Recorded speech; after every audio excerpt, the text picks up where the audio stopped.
बिस्मिल्लाहिर्रहमानिर्रहीम, अस्सलाम वालेकुम।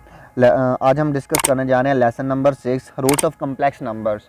ठीक है, जो भी नंबर्स हों उनके रूट्स ज़रूर होते हैं। मिसाल के तौर पर जैसे हम नेचुरल नंबर की अगर हम बात करें तो अगर हम 4 लेते हैं, 4 का अगर हमने स्क्वायर रूट लेना है, फाइंड हम करते हैं स्क्वायर रूट, तो वो हमारे पास होता है 4 का स्क्वायर रूट। और इसको हम ऐसे लिख सकते हैं क्योंकि इसकी पावर होती है हमारे पास 1/2 और इसका आंसर हमारे पास 2 आ जाता है। ठीक है, इसी तरह अगर हम 8 का क्यूब रूट लेते हैं, क्यूब रूट, ठीक है, उसको हम ऐसे लिखेंगे या सीरी एंड 8 की पावर 1/3 इज इक्वल टू हमारे पास आ जाता है 2 आंसर आ जाता है। इसी तरह अगर हम 16 का लें, फोर्थ रूट लें तो हम इसको ऐसे लिखेंगे 4 एंड 16 की पावर 1/4 इज इक्वल टू 2। और इसी तरह अगर हम बढ़ाते जाएं तो अगर हम nth रूट लें किसी भी चीज़ का, अगर हम लेना चाहते हैं 2 की nth पावर का हम nth रूट लेना चाहते हैं, ठीक है, उसको हम लिखेंगे nth लिखेंगे और यहाँ पर nth पावर आ जाएगी। तो इसको हम इस तरह लिखेंगे 2 की पावर, क्योंकि ये 2 की पावर 6 था, ये 2 की पावर ऑलरेडी 3 था, n 1/n, ठीक है, और हमारे पास फिर 2 ही आ जाएगा, ये आपस में कैंसिल हो जाएंगे। इसी तरह हमारे पास कम्प्लेक्स नंबर भी एक नंबर है, उसका भी रूट्स है। ठीक है, उसके भी स्क्वायर रूट है, क्यूब रूट है, और इसी तरह उसका भी nth रूट है। तो अभी हम देखते हैं कि कम्प्लेक्स नंबर का जो हमने रूट्स लेने हैं वो हम किस तरह लेंगे। और फिर जितने नंबर रूट्स होंगे, अगर क्यूब रूट होगा तो 3 आंसर आएंगे, अगर स्क्वायर रूट होगा तो 2 आंसर आएंगे, अगर इसी तरह हमारे पास फोर्थ रूट होगा तो 4th आंसर आएंगे। अभी हम लेट कर लेते हैं, हमारे पास जो कम्प्लेक्स नंबर है वो है हमारे पास z is equal to x plus iota y. इसका हमने रूट्स लेना है। तो इसकी रूट्स लेने से अगर हम इसको कहते हैं हमने इसका स्क्वायर रूट लेना है, तो स्क्वायर रूट लेने से पहले सबसे पहले हमें इसका क्या करना पड़ेगा, इसकी हमें कम्प्लेक्स जो इसका पोलर फॉर्म है वो लिखनी पड़ेगी कम्प्लेक्स नंबर की। तो इसी को हम इस तरह भी राइट कर सकते हैं, इसकी पोलर फॉर्म में r cos theta plus iota sine theta. और इसकी जो पोलर फॉर्म है इसमें मैं एक लेक्चर नंबर 2 में ब्रीफली डिस्क्राइब कर चुका हूँ कि ये पोलर फॉर्म कैसे होती है। लेकिन सिंपल मैं यहाँ पर फार्मूला लिखूँगा कि ये अगर हमने r मालूम करना है तो उसका फार्मूला हमारे पास x का स्क्वायर प्लस y का स्क्वायर होता है, और इसको हम मॉडुलस ऑफ किसी भी कम्प्लेक्स नंबर का कहते हैं। और अगर हमने थीटा निकालना है तो वो हमारे पास होता है tan इनवर्स y/x के। इन फार्मूले के ज़रिए हम ये r एंड ये थीटा जो है वो हम मालूम कर लेते हैं। अभी हम चलते हैं इसके रूट्स की जानब। अगर हमने इसका स्क्वायर रूट लेना है इस z का, तो हम कह सकते हैं कि इसका हमने स्क्वायर रूट और इसको पूरे को r cos theta plus iota sine theta, तो इसका स्क्वायर रूट आ गया। ठीक है, तो इसका स्क्वायर रूट का हम इसको लिख सकते हैं r cos theta plus iota sine theta 1/2। जैसे हमने ऊपर ये वाला लिखा था, किसी भी हम नंबर का अगर स्क्वायर रूट लेते हैं तो उसकी स्क्वायर रूट की पावर सिंपल 1/2 होती है। तभी यहाँ पर डिमारस थ्योरम जो है वो अप्लाई होगा कि हमने by applying De Morgan's theorem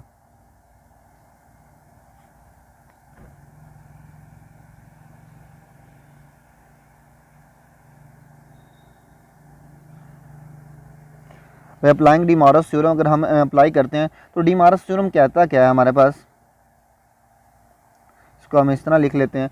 डिमारस theorem कहता है कि ये जो पावर होती है ये r की पावर बन जाती है और इस थीटे के साथ और इस थीटे के साथ मल्टीप्लाई हो जाती है। ये डिमारस थ्योरम था जो कि मैंने लेक्चर नंबर 4 में डिस्क्राइब किया है। तो 1/2 आ जाएगी, और इसी तरह cos की पावर थीटा/2, ये कि हम 1 लिखते नहीं है, plus iota sine theta by 2। ये हमारे पास डी मॉर्गन थ्योरम के ज़रिए हम इस कम्प्लेक्स नंबर का स्क्वायर रूट निकाल सकते हैं। वो हमारे पास कोई भी उसकी वैल्यू हो सकती है इस कम्प्लेक्स नंबर की, ठीक है, उसका हम इस फार्मूले के तहत निकाल सकते हैं। सबसे पहले हमने उस कम्प्लेक्स नंबर का क्या निकालना होगा, हमने आर निकालना होगा जिसको हम मॉड्यूल कहते हैं, और इस तरह हमने उसका एंगल निकालना होगा जिसको हम आर्गूमेंट कहते हैं। और ये कैसे निकलेंगे, ये फार्मूला है मॉड्यूल्स निकालने का और ये एंगल निकालने का। निकालने के बाद हम सिंपली उस पर उसकी पोलर फॉर्म लिखने के बाद उस पर डी मॉर्गन थ्योरम जो होगा वो अप्लाई कर देंगे। इससे अगर हम इसका क्यूब रूट लें तो वो हम उसको हम इस तरह लिख सकते हैं 1/3, ठीक है। 1/3 लिखेंगे तो ये सेम प्रोसेस जो है वो रिपीट होने के बाद 1/3 आ जाएगा। एंड कॉज थीटा की 3 plus iota sine theta divided by 3, ये इस तरह आ जाएगा, ठीक है। इसी तरह अगर हम इसका 4th रूट लें 1/4 तो सेम प्रोसीजर जो है उसको रिपीट करते हुए 1/4 आ जाएगा। And cos theta by 4 plus iota sine theta by 4 आ जाएगा, ठीक है। और अगर इसी तरह हम बढ़ाते जाएं, nth रूट लेते जाएं, इसको अगर हम एक्सटेंड करते हैं इसी सीक्वेंस को जिस सीक्वेंस से हम आ रहे थे, अगर हमने किसी भी कम्प्लेक्स नंबर का 1/nth रूट लेना है तो वो हमारे पास क्या आ जाएगा, r की power 1/n and cos theta divided by n plus iota sine theta divided by n, ठीक है। ये हमारे पास nth फार्मूले का आ गया।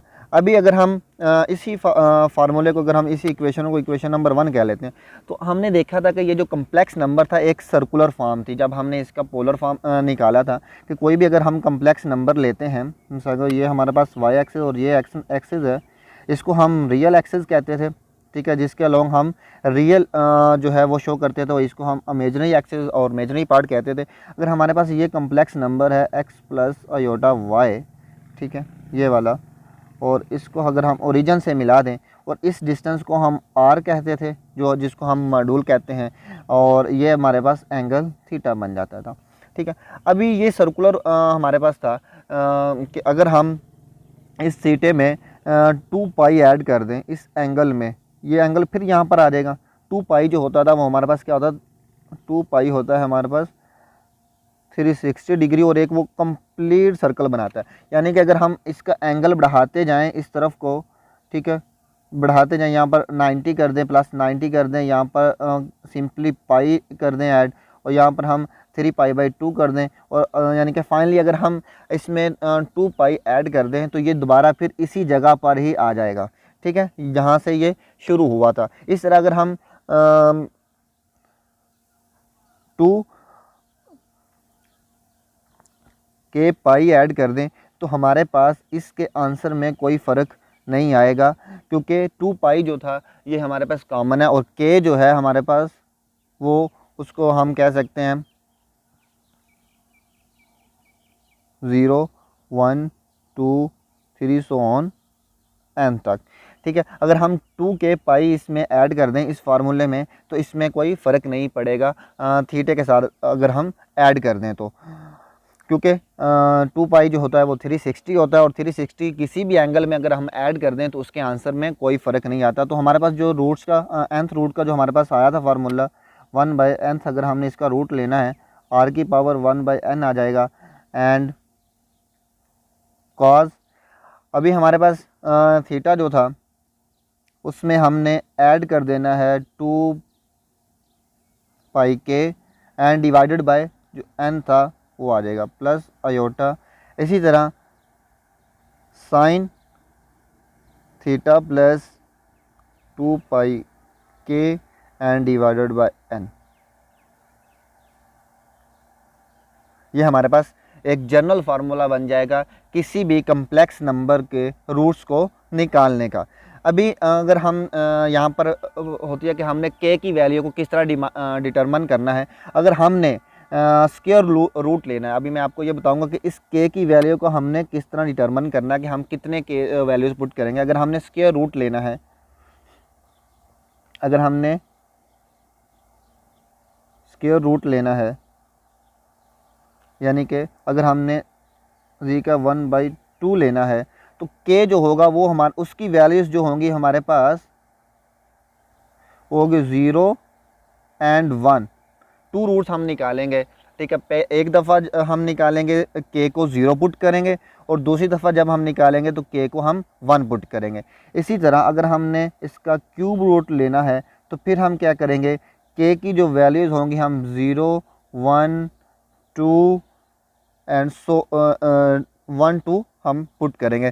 क्यूब रूट में हमारे पास 3 आंसर आने हैं। 3 आंसर कैसे आएंगे, सबसे पहले हम इस फार्मूले में k की वैल्यू 0 पुट करेंगे, फिर हम 1 पुट करेंगे, फिर हम 2 पुट करेंगे। इसी तरह हम चलते जाएं तो अगर हम nth रूट लेंगे इसका 1/n, तो हम k की वैल्यूज़ जो होंगी वो हम पुट करेंगे 0 1 2 सो ऑन n-1। आपने देखा होगा कि अगर हमने क्यूब रूट 3 वाला लिया तो हम 1 कम है 2 कम है, इसी तरह चलते जाएंगे n से, तो n-1 हमने निकालना होगा। तो ये हमारे पास इस तरह हम k की वैल्यू को डिटरमिन कर लेंगे। तो इस तरह हम किसी भी कम्प्लेक्स नंबर के रूट्स इजीली फाइंड आउट कर सकते हैं बाय अप्लाइंग द मॉरस थ्योरम। अगर आपको मेरी आज की वीडियो पसंद हो तो प्लीज़ मेरे चैनल को लाइक एंड सब्सक्राइब ज़रूर कीजिएगा और कमेंट सेक्शन में जाकर कमेंट्स ज़रूर दिया कीजिए, बेशक कोई एरर्स हों या कोई सजेशंस हो, ताकि मैं नेक्स्ट वीडियोस में आपके सजेशंस को ऐड करूं और एरर्स को रिमूव करूं और आपके लिए अच्छी से अच्छी वीडियो बना सकूं। शुक्रिया।